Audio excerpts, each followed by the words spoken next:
3, 2, 1. Kill me! It's fucking Suicide Squad ass opening. Okay, that was Armand. That was Daniel. Some white bitch we don't know yet. Oh, there's our exceptional Negro hovering, haunting the narrative. Why do they keep shoving him down our throat? Like, honestly.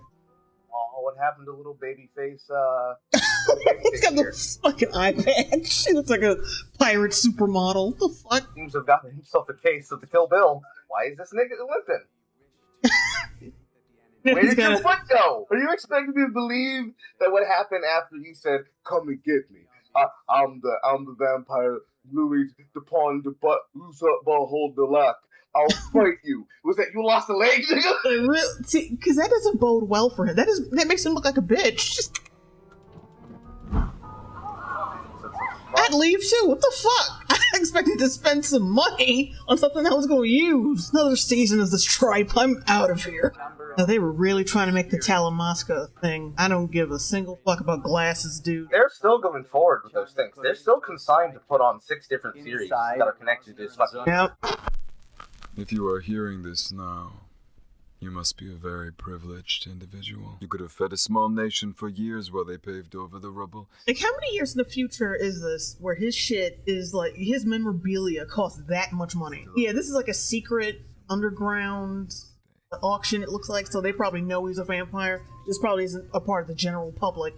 And now, for your musical entertainment and sexual pleasure, ghouls, gals, fag hags, and slutty bags, please introduce yourself to Lestat.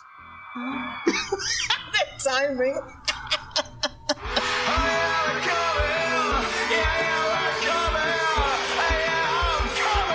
Nigga, how many times you gonna be coming all over them? Come on now! I'm going into my vampire dressing room now, a little draining both ways. You'll have to guess who gets the fangs and who gets the vodka bottle. And yes, it's a vodka bottle. Like, I like Sam Reed, but like, the way the show is written, they just gayified this character way too much. Like I told you, this was the shit that we were waiting for. I'm not impressed. That I, the Vampire Lestat, was Daniel Malloy's fictitious creation. And the Vampire Lestat, the band, was fronted by a bricklaying karaoke fanatic from Ostrava. Nothing but a desperate cash grab at the end of a chuggy vampire fad. Now, do we the narration? Can't you just show? Because I'm pretty sure they're gonna show how he met the fucking band in the first place. So why do we even need this shit? Oh, that's not what these fucking babies came for. Is it true you were a stutterer as a child? Louis said you were. Oh, you pressed the Louis button. Was he there in 18th century Auvergne? He said you told him Did that. I threaten Claudia with rape on a train? Was I in the room when Donizetti wrote Don Pasquale? No, and impossible, because I had buried myself underground for the vast majority of the 1800s. I wrote what he told me. I can't stand this shit. Like, oh, Louis lied about everything. Why would he lie about like little stupid shit like that? Wouldn't it be more important to assert that those lies would have been interjections by the man who was actively lying about him seeing you, hearing you, thinking about you, trying to keep them all to himself? Facts are irrelevant. Facts are irrelevant, just like lore and source material. Water moving in on them. We get it, he's a rock star and gay. Like, do we need the full ass shot? He's almost too gay to function. It's nice. Nice. Yeah, it's nice. Oh, why are you still talking to this nigga? Louis, do you know someone called Daniel Malloy? I burned his laptop. I didn't know he had it saved in the cloud. I only found out it was coming out a month ago. You've known for a month, and you talk about me in it to a mortal? Louis, why you trying to act like you didn't sit down with this motherfucker and lay out your entire life that's allegedly fabricated? Like baby cake, sweetums. I thought I broke that shit. I thought I was through the window. I thought I threw his fucking laptop out the car. I broke his legs, and I told him to put the shit out, and then he did it anyways. What is he, a chicken head? I know what infinitesimal means. Now comes the part where Sam Reed is going to be reacting to every single bit, and we get to see the other side of what they all fucking wanted. Which was this real? Did that really happen? Did he really feel that way? Yeah, we're really doing this shit again. Ugh. We spent 2 seasons We're done. Get past the fucking book, you little troglodyte whore. My memory's unreliable, or I could be lying out of pettiness. Get the fuck out of here. That's only one thing that gets me more angry than the fuck. Really hot and angry than Louis in a fucking swimsuit and next someone hitting a shop. What the little F? It's not supposed to be shop F, you fucking faggot! How lucky was he that they had an extra guitar that he could demonstrate on? This is in 1979, Bela Lugosi is not dead. You don't need to finger her for 5 bars. You're hurting her. I honestly like his introduction better in the movie. Who the hell are you, man? The question provoked an irresistible urge. I am the Vampire Lestat. Hi, Poppy. The nigga said what? I'm sorry, I was not ready for that.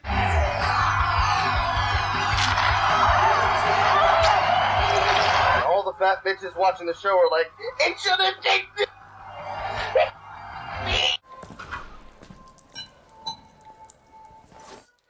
Oh yes, because it's very important that we have non-binary vampires for cops. Too. Obligations, I'm afraid. But please do send my most sincere bonjour to your bright Moorish cousin.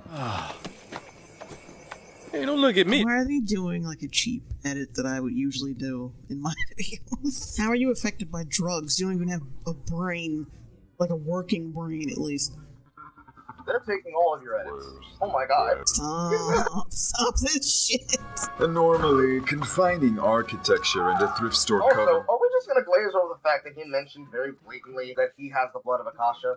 Like it's a fucking one-off? Yeah, Go ahead, the queen, I was like, the queen of all vampires. And it's like, oh yeah, drink some of her blood once, whatever. But there was an after party on the asshole floor. I don't think it means what you think it means. that was kind of deep. Okay, wait, listen, that was kind of decent. No. Bad movie effect, but that was also gay as shit. I'm sorry. But I don't like the idea of Dan. The asshole floor. I don't like this shit. Dan, the old van man, coming in only as he can. Making Lestat into a good little Shabbaskoy vampire. Yes, you are. Yes, you are. You're gonna make the Jew a bunch of money. Yes, you do. And somehow in a reversal, we killed a black vampire last. I also don't like the fact that they found this out so early. Why are you exposing plot points in episode 1? Stop it. After my vampire nature was revealed to the band, my vampire gift winged me away north of the river, south of the country. Going to go out on a limb and say it can't possibly be your father. And it's certainly not your maker. I like what you've done with your hair, Mike. Gabriel. Like, wait. His blood mother, or like, did she adopt him or something? Yes. His blood? What? My maker called for his mama, and I can't. See, now I want some Alabama shit. Oh, that's the big way! They're gonna make him do the fucking next episode shits. Oh, this is gonna get really bad really fast. Holy shit. Oh, wow, this. Well, it looks like one of them shits from Twilight. Oh, God. Daniel Molloy says, well, Dan the man, what I think of it is that if anybody's converted by this season of entertainment, they do not know what television is. That's what I think. I think people are going to watch up until the Akasha shit, and if it doesn't impress people, they're just going to say, fuck this show, honestly. Because as crappy as the Queen of the Damned movie was, and it was, the soundtrack still pulled people in, and Aaliyah pulled people in. So if they don't get that shit right, I think a lot of the casuals, you know, like they don't have to be book readers or anything, but they've been around with the movies and everything. All the casuals are gonna like fall off the face of the earth where this show is concerned. So let's put this in perspective in totality, right?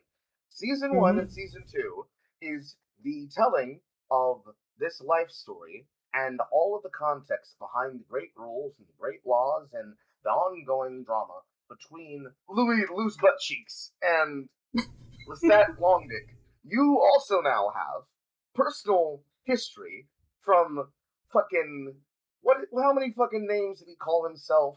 I don't fucking care. Fake Rashid. fake. What was it? What was the fucking name? It was something that started with an A. Like I'm a something. I'm a fake. I'm a faggot. I'm a faggot. From fake, I'm a faggot. Armand, out of fucking nowhere, choosing to our best knowledge, honey dick for how many years did he say he was alive? He said it was like 275. Take a few of those years away because he lived some of that time with Louis, a 100 and some odd year old vampire. No, Louis has to be older than that, actually. But let's say 300. Let's use a clean round number of 300. A 300-year-old vampire living since the time of slavery in Iberville and Storyville and various places of historic French Quarter, Louisiana.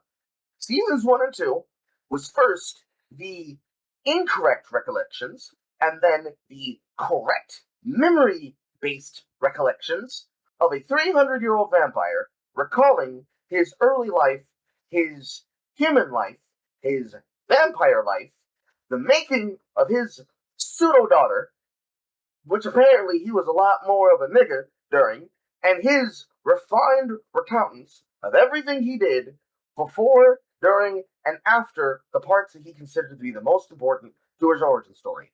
And season 3 is instead you making Dan the Fang Man, Malloy, into a vampire, skipping all the parts that involved ever putting the Devil's Minion on camera and on tape, hinting to a future that happens at some point after he begs them to come fuck with him, and afterwards, someone takes Armand's eye, takes Louis' leg, and assumptively, somewhere, assuming he's not just, yucking it the fuck up with whatever this version of Akasha is, Lestat's life, he sells the recording of his failures, and this recording of the failures is the entirety of the context of season 3. So we are recontextualizing yet again the story arc of everything involved with these characters, and we're going to use the original author himself as the contextual piece of this vampire overture. One that involves the real recountants and the internal personal thoughts of Lestat, while at the same time showing the ongoings from the beginning of the founding of the band, wherever the fuck they go from here, and all the rest of the shit that's going to happen in part after. And we learn, before the episode ends, before randomly deciding to get it on with his own fucking biological mother, that he turned his own mom, and he is hitting the same vagina he came out of. First of all, I'd like to begin with a very earthly and heartily fucking ew! I want to know what the fuck, happened here. How did that come to be? You raised this child from birth. You saw him as a child. What the fuck? Even being you already made looking gay look gross. And now you're gonna just go straight into incest. What? I don't even know if that was even in the book. Was it? I'm going to go ahead and say no. And for context, I feel like this season, we're going to be watching a lot of crossover content from the Maven of the Eventide. Because I swear, if anybody has the answer, it is definitely Liza. Because what you said was correct. The casual viewers are going to be watching this, watching for whatever drama they expect to get from the drama bits. And the fag hacks are eating. They suffered through fucking period piece story, and they ate up what they could get there, the fucking crumbs off the plate, so they could fucking dine at the smorgasbord of this sneeze guard salad bar. But the actual book readers, are in hell. This is purgatory. Episode 1 was purgatory, and every episode of this season is going to be another circle of hell they have to suffer. And that, right there, Acid Trip doesn't even describe the shit. I think we need to differentiate between the book readers, the people who actually who appreciate the source material, and the ones who just who read it and don't give a fuck if anyone changes the whole thing or not. Like the shills, the book reading shills. Well, there's obvious differentiation, right? Because how many times and how many comment sections of your videos have people been telling us that we both, one, don't get it, and two, why does Carl react like that? Why does he have takes like that? Why does he think like that? And listen, we're here now. You're getting out some grievances, I see. No. Well, yes. Yeah. But no. See, my problem has always been, listen, the book is the book, the film is the film. If you really care about those projects, you better get a hard copy of a physical edition or burn you something off of fucking internet Skinamax, because whatever the fuck they do in this show, it is not for you. No. Fox Stew is not for you. We're not going to get a passionate, one-to-one, as close as possible reinterpretation with better special effects that most of us have learned to potentially look forward to in content. No. What we're about to get is about to be the slime bullshit that they were promised when they originally put this show down, right? Because I've been telling you guys this shit. We've been telling you this shit after the episodes. But they went on for 6 series, not episodes, not seasons, a 6-series interpretation of several different books involving Anne Rice. They had the Mayfair Witches, that was 1. And they're also in their own season 2. Don't even know if they have Alexandra Daddario anymore, but that fucking show was tits up, and it was horrible. Then you have The Interview with the Vampire, which includes season 1 and season 2. And despite being hinted at as though it is a 3rd season of this, The Vampire Lestat is 3. There is another series that's called something, but it starts with Talamasca. The Talamasca. It's just called the Talamasca. Okay. And that is basically a guy, a white guy, if I remember correctly from the 2 episodes I skimmed, a white guy that basically is Bella, but in reverse. Instead of mental shielding, he has telepathy. And he begins to learn how deep in the shit he is with his organization while dealing with a vampire who clues him in on the fact that mental projection is a two-way street and basically acts as a further presser of the lore behind the series. So that one guy there that we saw, the fucking DJ, who's actually a member from the Vampire Theater, or rather the Theater du Vampire, that is their Deep Pockets crossover. So that's 4 things already. That means there are 2 other shows that they will produce that they are contracted, just like fucking Adi Shankar with Netflix, to make. And just like with Adi Shankar, they are trying to make their version of these shows fetch.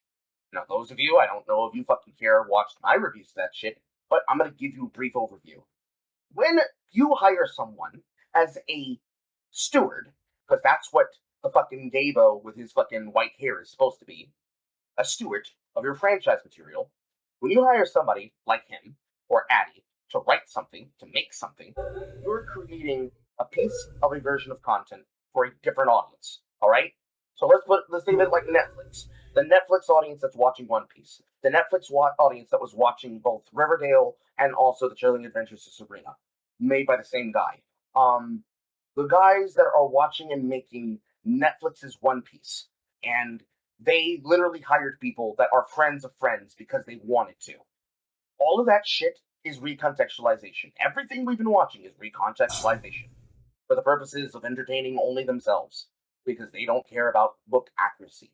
They care about clicks and views, and those views have been going down steadily, almost 1/2 to 3/4 every single season and every single episode, only to pick up on the penultimate episode to then waver into the dog shit on the final episode. Because they followed this course for the first season, it followed this course for the second season, it even followed that course for the first season of the Mayfair Witches. They are losing audience members. And the number one reason why isn't just the dog shit that they promised you, which is the homosexuality and the gayness and the queerness and the rewriting and the blah blah blah blah. It's the lore. The lore. The lore, dummy. The lore. Your own show doesn't follow its own lore. So when past Carl threw himself into a fucking frenzy, screaming at the top of his lungs, running down the sunroom of my hallway and back again to my bedroom, when fucking forgetting her name now, but she belongs to what's his face that's making Avatar now. She jumped off the James Cameron. She belongs to James Cameron as a Cameron girl now. But when Bailey Bass was presenting as that daughter of theirs, whose name is slipping my mind, when they introduced her and introduced her character that way, that was them choosing to do the same thing that they just did in this episode, which was adding that recontextualization and then also deciding to make and then forget and abuse their own fucking lore. So when Carl was being autistic about his mother's home state and town and ancestral home, that's because all of these things, as written by Anne, regardless of her change to Christianity, came from her going to the places, learning of the fucking history of the place and its mysticism, and then writing something based on that lore. That's why all the series all introduce and intertangle with each other. Because it's basically cast members and cameos crossing over in a real universe. That was the promise. Remember? The dumbass opening that was before every single episode of the Interview with the Vampire? The immortal universe? The rules of the immortal universe are not immortalized. And they're very, very mutable. They're very mutable, like a girl on drugs, who said, I've never had sex with a girl before, and then is licking you down like a fucking popsicle to the sound of Peter Griffin saying, extra, extra, extra, and eating out Babs. And apparently, Lestat does the same shit with his own mom, Gabrielle. Once again, yuck, ew! There's no joke I could have made that would have disgusted me as much as that side. But that's the point. That's the problem. That's the problem I've had since day one. The problem that we've been introducing ourselves with, what we've been scoping out since the first season, has been the slow wreck train of what happens when people who don't actually care about the product decide to write fan fiction. And what happens when that fan fiction doesn't even follow its own rules. Hell, it's happening to Addie, and Netflix knows how shit that is. They have to produce the shit that he made. They're taking the credibility of Sam Reed as the Vampire Lestat, and they're milking it for everything it's worth. Yeah, no. As good as he is, he cannot carry this show on his back. It's just so much bullshit. Anyway, we're out of here, guys, because, like I said, my earbuds are losing power. And I know if I let Carl keep talking, he's going to be very loud in this hotel lobby. No. Good. Ironically enough, I'm all talked out. I'm done. Well, goodbye, everybody. And farewell. Hopefully we'll be back in time for the next episode.